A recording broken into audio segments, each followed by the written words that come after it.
I had a good friend tell me, get it together, girl. You can't do it on your own. You need to build a support team. And that is what I've done. So we went from early days of Mark coming home from rehab, which he had been in for 7 months, to me trying to continue running my business, take care of him, shower him. And someone who's had strokes are typically pretty angry, rightfully so.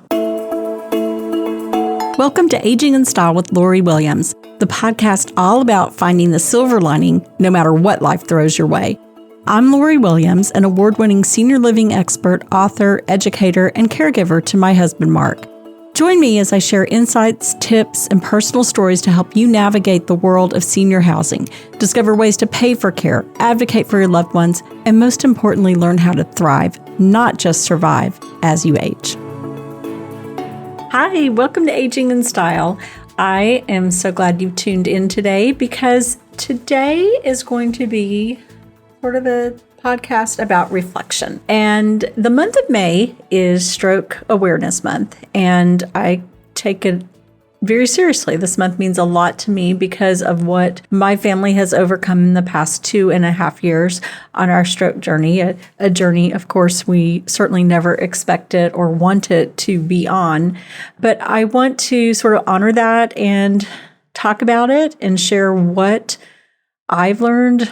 I feel like my whole family, we've all learned a lot on this journey. Let's get started. So if you are new to this podcast and don't know a little bit about the background story, my family's life completely turned upside down on Christmas Day 2022. So our world exploded.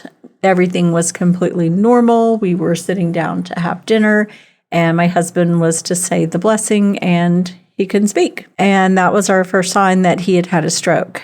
And then once we got to the emergency room and he was transferred by helicopter to another emergency room, he had 3 more strokes, all for a total of 4 strokes. So completely shocking and just a roller coaster of emotions. Or it was a roller coaster with his diagnosis, because one minute it's, the doctor saying, oh, he had 1 stroke. He's going to be fine by this time next year. You won't even know he had a stroke, to, less than 24 hours later, he's had 3 massive strokes, and now we are into severely disabled territory. So nobody expects a stroke. They are sneaky little devils that come upon you. A lot that I've tried to do in the past 2.5 years is to really learn everything I can about strokes and educate people, because there are ways to prevent them, and 80% can be prevented. And to me, if only one person hears this message and does what you should do to avoid a stroke and avoid going through what our family has, then I feel like, my work here is complete, because that would just be my goal, to save someone from what we have gone through. So our lives from Christmas Day 2022 at 6:59 to Christmas Day 2022 at 7:00 p.m., it's completely different. Our family is different. Our dynamic, my relationship with my husband, everything is very different. But I do believe that through every challenge that is thrown at us, we find a way to grow stronger. And I feel that my family has. I feel that I have become stronger than I knew I could be. And I feel that my children have also found different directions for their lives that they probably wouldn't have had they not gone through this experience. So my goal is always to try to find the positive in a negative. And it's not always an easy thing to do, but what else can you do? I'd rather not be bitter and sad. I'd rather, continue to live a life of happiness and light. So here are the things that I have learned in 2.5 years and want to share with you. If you are a caregiver, if someone you love has had a stroke or another catastrophic illness, accident, whatever it may be, something that has turned your life completely upside down, just know you cannot do this alone, and that's okay. You don't have to do everything on your own. I'm the type who thought I could do everything on my own, and I had a good friend tell me, get it together, girl. You can't do it on your own. You need to build a support team. And that is what I've done. So we went from early days of Mark coming home from rehab, which he had been in for 7 months, to me trying to continue running my business, take care of him, shower him. And someone who's had strokes are typically pretty angry, rightfully so, angry about what has happened with their lives. And there was a lot of him having this intense anger. And who do you take the anger out on but the person that's closest to you? And so it was certainly not a good situation. And I realized, well, one of my dear friends, Carol, helped me realize you need help. And, once I came to that conclusion that this is not something I can do on my own, even though I'm very much an independent person, I've always done a lot on my own. We've never lived near family. So it's been, Mark, myself, and our 2 kids. And Mark traveled a lot for work. And so it was me taking care of kids, holding down the fort. Things always happened. Catastrophes always happened when he was out of town. So maybe this was training for me that, I had to learn to handle a lot of stuff. But once Mark was home and we were trying to settle into this reality of our new life, I'm not in a position where I can stay home and not work. We have a child in college still. We became parents later in life. I was almost 40 when our daughter was adopted. And so we don't have that luxury of me retiring, or at the time I was 58, we did not have the luxury, nor did I want to. I love my job. I love what I do. So I had to build a support team, and I had to trust bringing someone in from the outside. A super weird feeling to bring someone into your house that you don't really know. Of course, I had references and everything, but it's a little strange to have someone in your house and then you leave and they're with your husband caring for him and taking care of your dog and, all the other things. But I've come to really enjoy having caregivers. And it's wonderful for Mark. It gives us all a break. We have built this team. A team can look different for everyone, but for us, our team primarily would be myself, our son, Chris, who has been outstanding. He is always there for his dad. He does all of the showering tasks because that's not a fun one for me. And he's just, and I've shared this before, guys just kind of take things at face value, I guess. Whereas, if I feel Mark's being grumpy or yelling at me or snapping, I just take it personally and I get kind of mad myself. And so it's better if Chris does that task. So we've kind of figured out where our strengths are, who's better at what. So again, it's myself, Chris. We have a caregiver, Rebecca, who comes usually 4 hours a day, 3 days a week. That's been pretty much working for us. And then we have Abby, our daughter, who is in college. But when she's home, she helps out and she'll stay with daddy or fix him something to eat or whatever he may need. Then we have Rehab Without Walls, which is the therapy team, neuro therapy that has been coming for, I don't even know how long now. It's been several months, but they have been fantastic. I'm thinking maybe we've had them about 6 months now. This has been our favorite of all rehabs that Mark has been through. And unfortunately, Mark will be turning 65 in June. And so when that happens, we go on Medicare. And unfortunately, Medicare does not pay for this type of rehab. But right now, we are so blessed and thankful to have Rehab Without Walls, which comes about 20 plus hours a week. And it's physical therapy, occupational therapy, and speech therapy. And Mark's current team is incredible. They are pushing him and getting him to do things. And they all have different personalities, and he's just doing so well with each of them. And it's been just wonderful to see. But that is our team. That is our support team. And outside of that, we have friends who I know if I had an emergency would be there in a heartbeat to help me. So that's what I'm saying about build your support team. If you are in a position of being a caregiver, you cannot do it alone. And if you try to, you're going to be setting yourself up for failure. Second is be your loved one's advocate. And I preach this all the time. Ask questions, push for answers. Don't just accept what is told to you. So in the beginning, I was told Mark with a stroke, Within 6 months, that's going to be whatever level he gets to at 6 months, that's probably where he will be. He may make some additional progress up to 12 months post-stroke. No, we're 2.5 years post-stroke, and he is walking upstairs now. This is a man who is paralyzed on his right side, walking upstairs with assistance, not a lot of assistance, but with some assistance. And he is just makes me a teensy bit nervous, but his PT is with him when he does it, and he promises not to do it on his own. But amazing. Did I ever think he would walk upstairs again? No. But there he is doing it and killing it. So it just makes me so, so proud of him. And it just shows you that you can't just take everything for face value. You have to be an advocate. You have to continue getting the therapy. I think being a cheerleader for your loved one. Mark has a lot of challenges with, his right arm has never really come back how he wanted. He's had some movement in his fingers, a little bit, some twitching in some of the muscles, but it's never really come back online, kind of as they say. So I think that's a little disappointing for him. And his speech, he has aphasia and apraxia, and he has more words. He's always had his curse words, which is just so interesting, but apparently that's kind of how that works. Every now and then he'll just throw out a word, and you're just like, what the heck? It's the craziest thing, because then I can ask him to repeat the word, and then he can't. So it was funny the other day. Chris has set days that he gives Mark his shower. I mean, Chris could be like the military. He's like, we are doing a shower at 4:00 on this day. And Mark didn't want it. And so he skipped a shower day, and then he wanted it the next day. And he was kind of outraged about it. And he just looked at me, and he took his shirt, pulled it out and smelled, and he went, "Stinky!"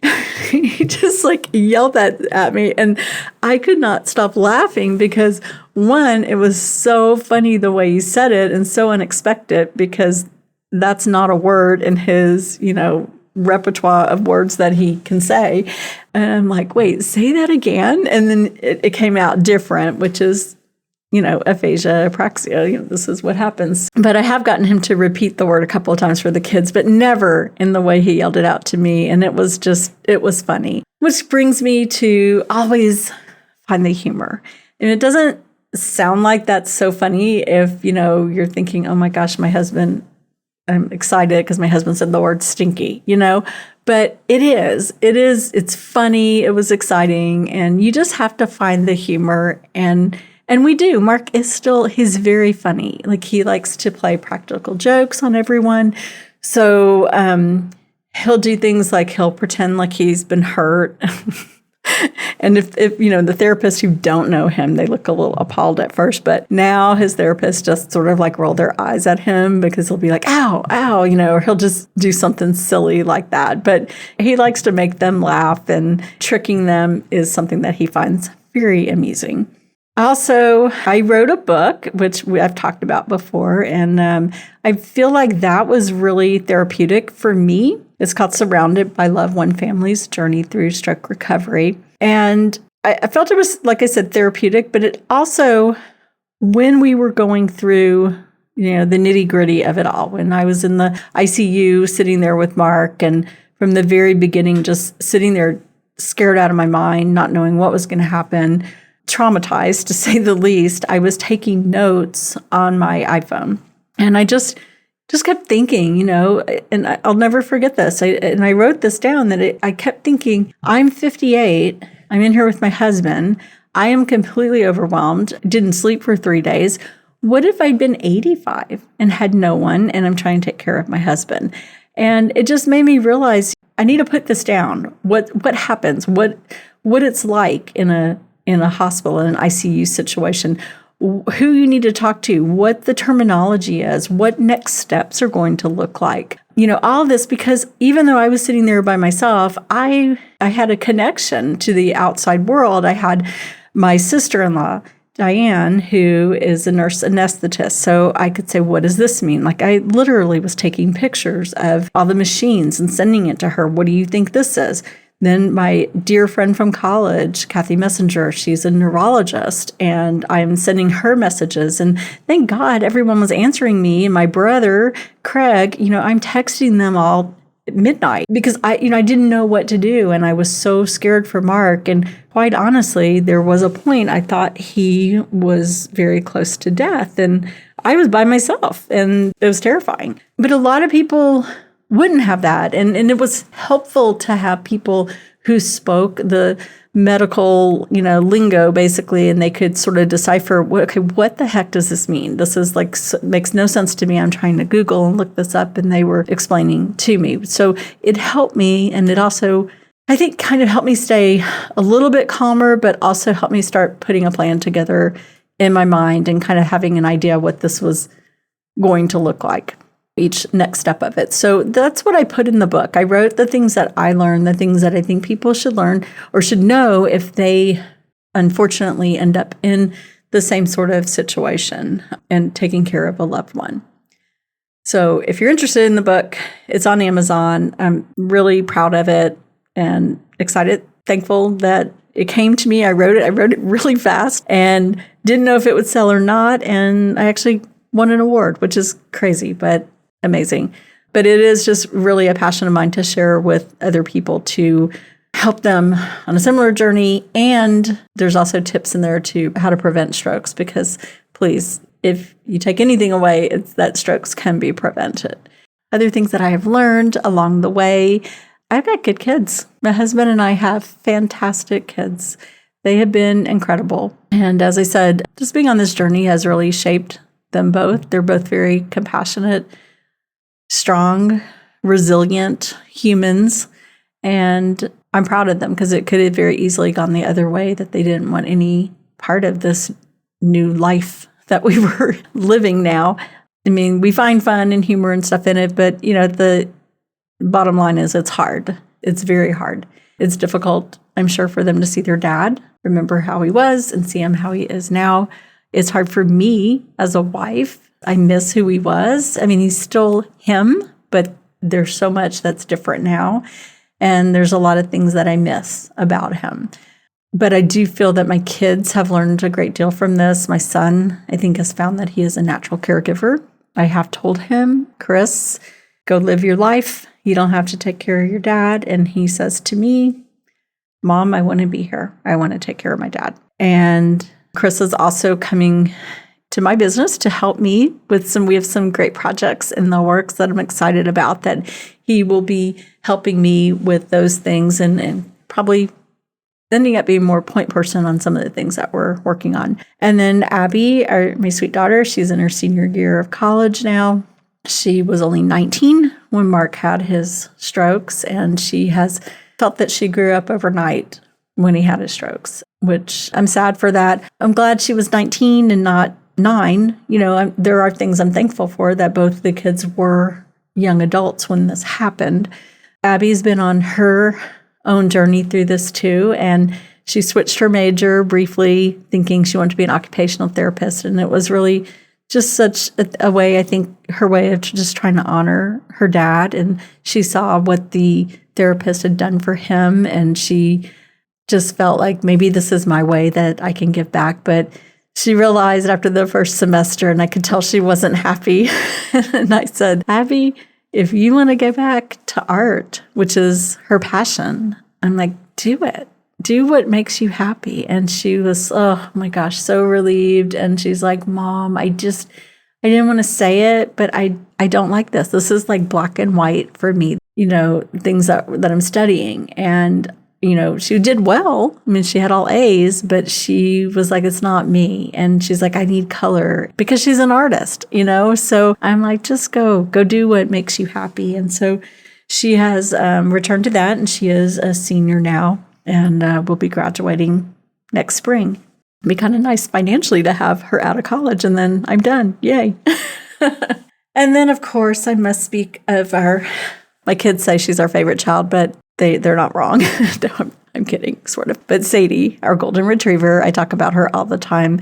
She has been just the biggest source of therapy and joy, and she is just like I said, we have this whole team of people. We have the caregiver, Rebecca. We have, Mark's team of therapists, and everyone loves Sadie. I mean, there's no way. I mean, you can't not love Sadie because she is just the sweetest dog in the world. And I always do believe this, and I say this all the time, but Mark did not want a dog. And Mark kept telling me, we're not getting a puppy. We don't need a puppy. And I just kept ignoring him and saying, we're getting a puppy.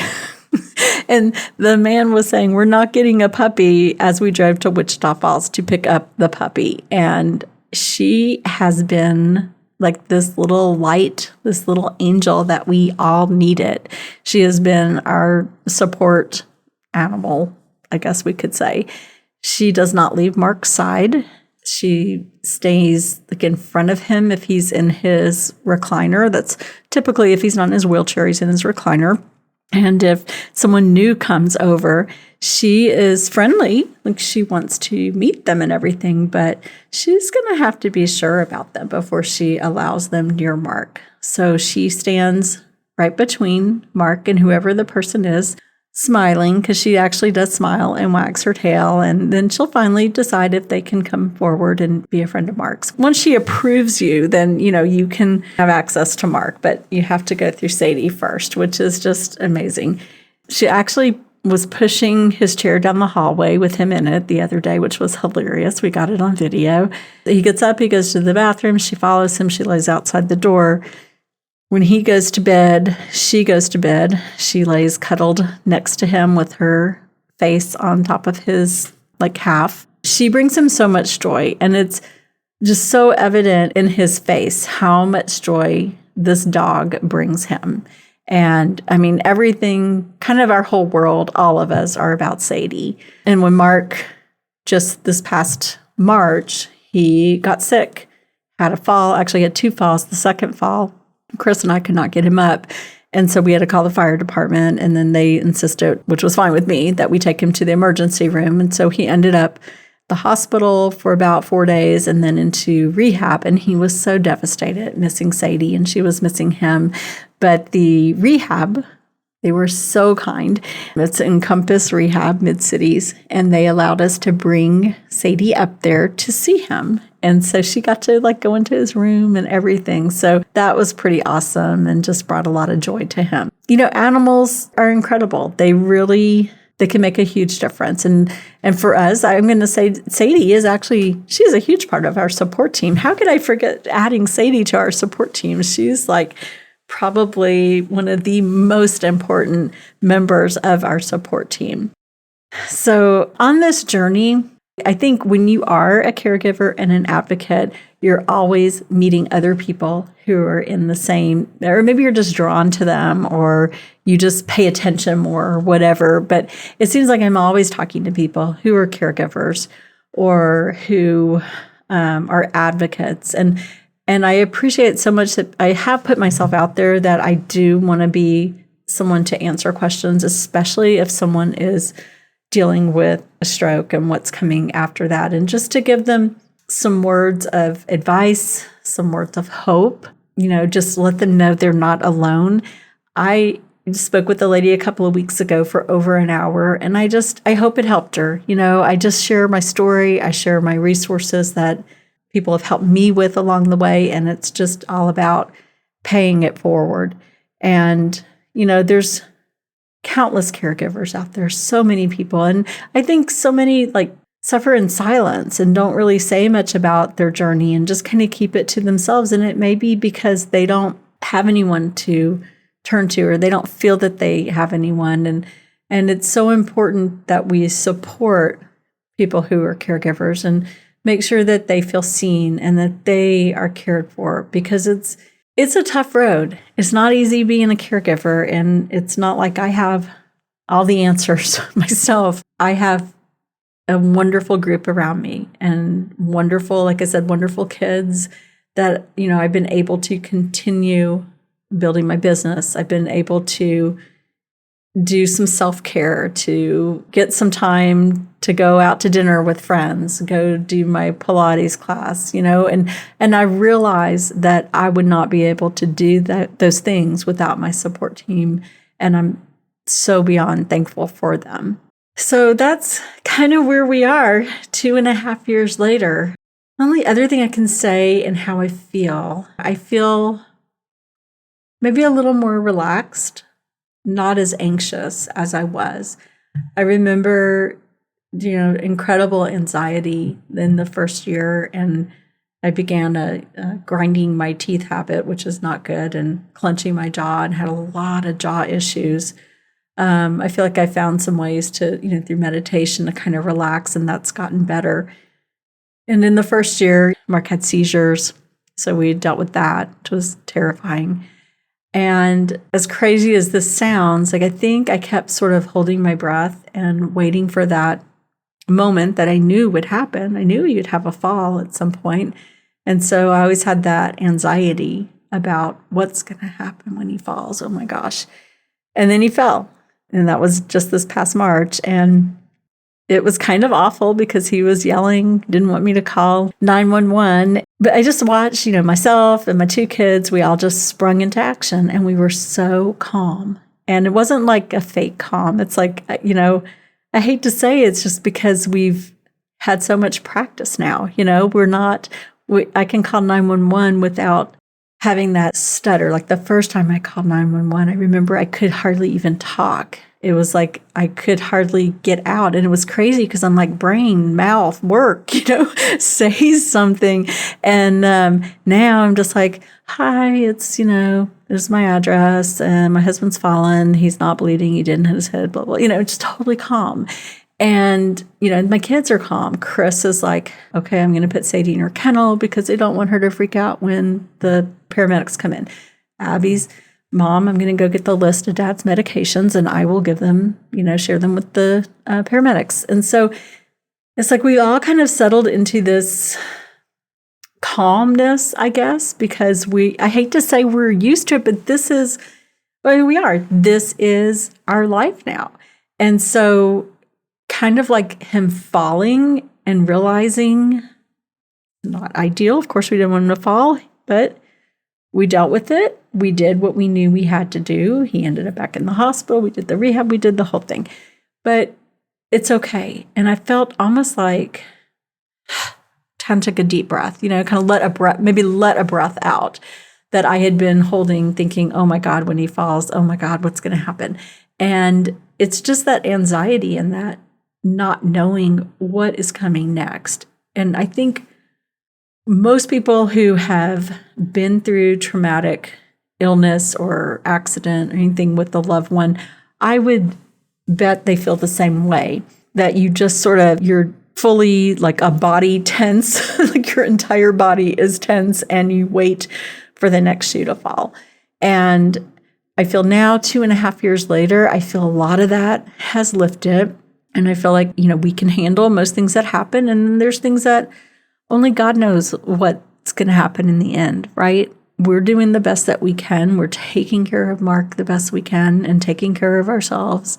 And we live day to day and do our best and figure out, whatever is coming next. We're still here and we're growing stronger, and that's all we can do, right? So that's my update on 2.5 years post-stroke on Stroke Awareness Month, I guess it is.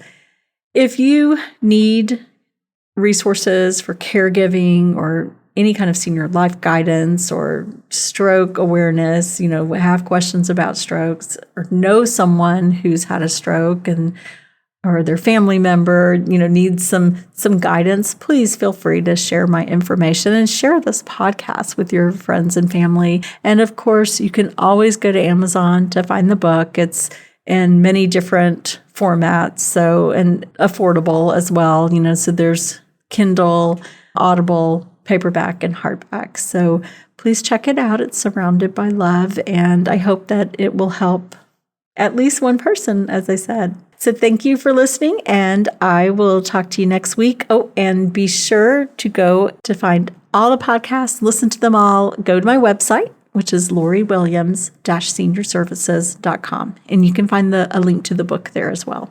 All right. Thanks for listening. Bye. Hi, Hi, thank you for listening. Navigating care for a loved one who's a stroke survivor can be totally overwhelming. Yes, the internet is free and there's a ton of information out there, but also your time is valuable. That's why I wrote my book, Surrounded by Love, One Family's Journey Through Stroke Recovery. In the book, I document everything that I've learned and wish someone had told me about while I was navigating the first months of stroke recovery with my husband, Mark. It's available now on Amazon and all other online book retailers. There's also a link in the show notes that you can click to get your own copy.